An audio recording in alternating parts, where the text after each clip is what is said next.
Hey guys, Fox here, and today we are going to be talking about the spring football kickers currently in the NFL. Why? Well, we are halfway through the NFL season already, as this is currently week 9 with tonight's Monday Night Football game, of course, which means we are halfway through the regular season.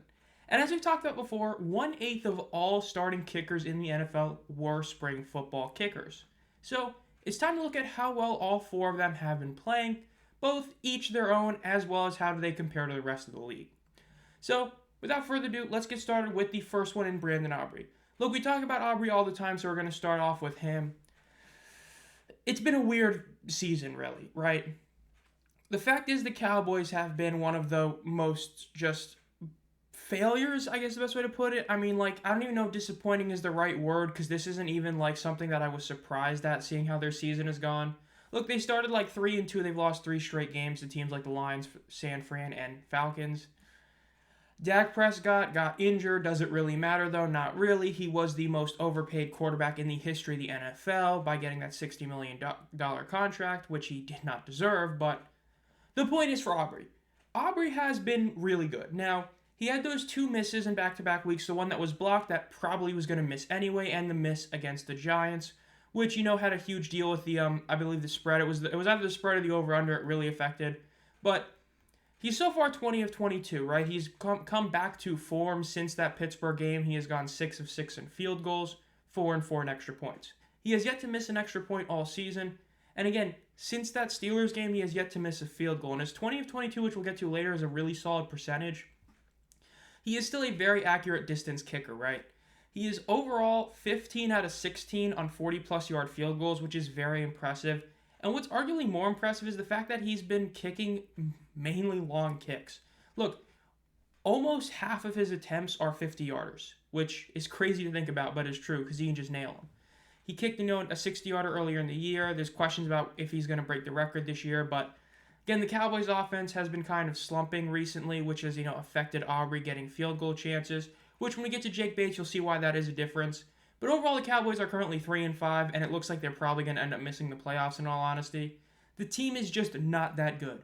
The team is basically CeeDee Lamb and Brandon Aubrey. I mean, no disrespect to other guys, spring football legend, Kamante Turpin, and all that, but in all honesty, it pretty much is a two-man team, right? Micah Parsons has been proving once again that he is an overrated player. He's not bad. He's not even okay. He's a good player, but he's overrated. He's not a DPOY candidate like people keep trying to make him out to be. We've known for years that Dak Prescott is a yearly overrated quarterback. He is a guy that as soon as it matters, disappears. So the Cowboys are finally having to pay up after spending all this money on guys that they really shouldn't have. It's pretty much over for them, so let's just move on to the next kicker in Jake Bates, the former Michigan Panthers kicker himself. He's perfect. Now, he's only kicked 12 field goals, which admittedly a third of those were in that absolute destruction that they had on Dallas a few weeks ago where they beat him 47-9, where he made 4 field goals. But he is still perfect. Now look, he is still not really a distance kicker, which is what he was supposed to be coming into the league, because that's what he was in the UFL. He was a distance kicker, not an accuracy kicker. Yet so far it's been the opposite. He's been one of the most, if not the most accurate kicker in the entire league. The only miss he had was 1 extra point. Now, the only reason I can't say for sure he's the most accurate is just because, again, he isn't kicking long field goals, which is where accuracy does matter a lot. But so far, right, he's only kicked 4 40-plus yard field goals. I mean, he's kicked less than half 40-plus yard field goals than Aubrey has 50-yard field goals.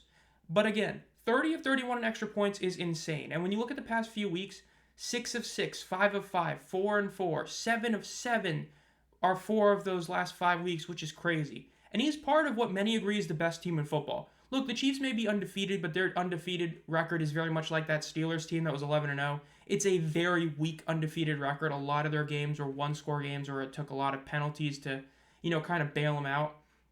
But the Lions have just been insane. Look, the Packers was expected to be a game, and even that final score makes it closer than it was. The game really was a blowout. And Jake Bates has been a huge reason for that, because he is guaranteeing this team points every time he goes out to kick. He had 1 missed extra point early in the season, hasn't missed anything else. He can very well have a case to be the first-team All-Pro kicker this year, which is crazy. Now we're going to go to the AAF guys. First off, we're going to talk about Atlanta Legends legend Younghoe Koo. The former Charger, who then went on to the AAF and then to the Falcons, is actually on pace for his worst season of his career. Now, again, we are only halfway through the season, but through halfway, he is kicking a very solid 80%. I say solid because it's an even number. This would be his worst season, not counting his, few game stint with the Chargers in 2017. This would be his worst season with Atlanta. Now, the fact is that all these misses have happened the last 3 weeks, which is the worst part. Or not all of them, but the last 5 weeks. My apologies. Right, he missed 2 of them against Tampa in the game they ended up winning in OT. He missed another one against Tampa in their rematch, and then he missed one against Seattle.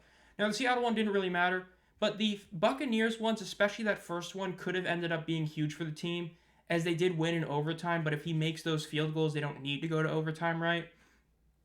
So it's a very, it's a questionable thing. Now, he didn't actually get to even kick a field goal this past week, but the fact that he has been inaccurate the last 5 weeks is shocking. But, this is a guy who, again, is a very accurate kicker historically.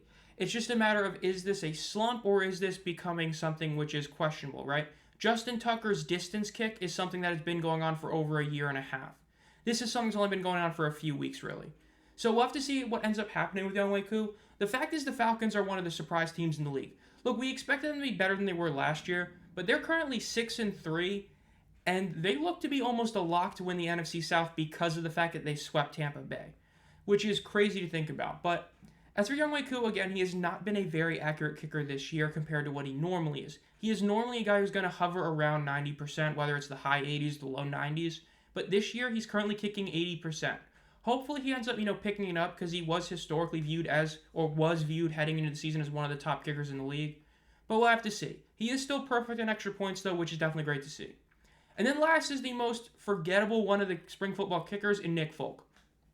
Of course, that's because he had a long career in the NFL before it looked like it was over when he went to the Hot Shots in the AF and then, went to the Patriots and I believe the Buccaneers and, of course, now the Titans.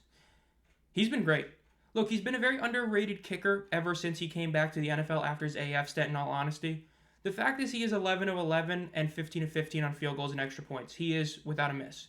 Of course, he just kicked a game-winning field goal in overtime against the Patriots where they kicked on the first drive, so New England had to, get stopped. But the point is he still kicked it. He's perfect, right?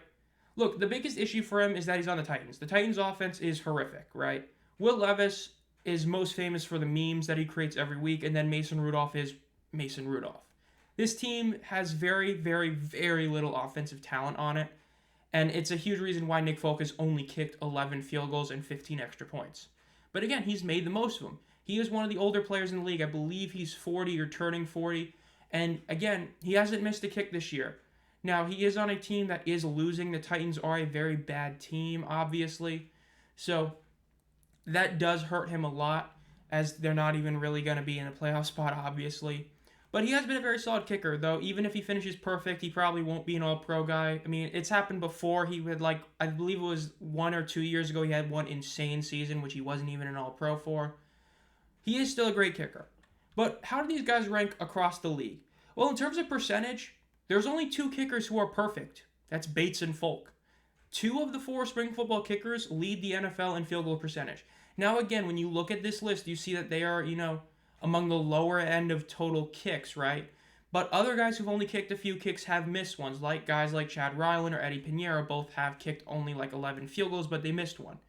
When you look at them, they're perfect. It's a huge deal. And then extra point-wise as well, I mean, Jake Bates, because of the one miss, takes him down a lot because there's a lot of guys who are perfect. But when you compare him to guys that have kicked 30 as well, the only other guy who's attempted 30 PATs are Justin Tucker, who is perfect, and then, of course, Tyler Bass, who missed 3 of them. So he is very accurate for extra points because, again, he's kicked 31 of them. Odds are a lot of these guys who are perfect will miss 1 in their next 10, but overall it's impressive. Now, when it comes down to things like kickoff yardage as well, Jake Bates is number 1 in the league, if I'm not mistaken. I believe the only other guy, or Justin Tucker's number 1, and he's number 3 or something. I know Tyler Bass, I believe Tyler Bass is ahead of him too, but he's up there. And then Brandon Aubrey is solid, but when you look at the overall field goal percentage, right, and touchback percentage, because touchback percentage is a pretty big deal since the whole, new return thing, is a great thing. And Bates and Folk are both really solid in that percentage. But overall, the only kicker that stands out in a negative way is really Younghoe Koo, who's all the way down at tied for 24th in field goal percentage. But when you look at him as well, guys like Myers and Sly have kicked 5 less field goals than him, and they both either have a lower extra point percentage or have kicked far fewer extra points. But overall, when you look at it right now in terms of the All-Pro race, it can be very much said that Bates and Folk both pretty much have the Pro Bowl and first and second team All-Pro pretty much up to them.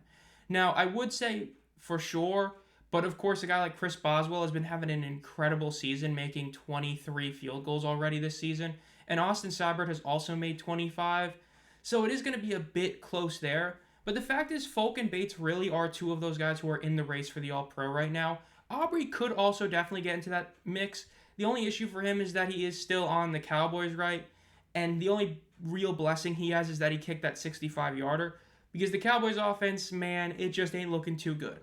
But Bates is just kicking a bunch of extra points. So we'll see. It'll be a very interesting race, but overall, that'll do it. This has been Zomfox. If you enjoyed this video, make sure to subscribe and hit the bell. We're on the road to 1,000, which we will be doing a giveaway at 1,000 subscribers.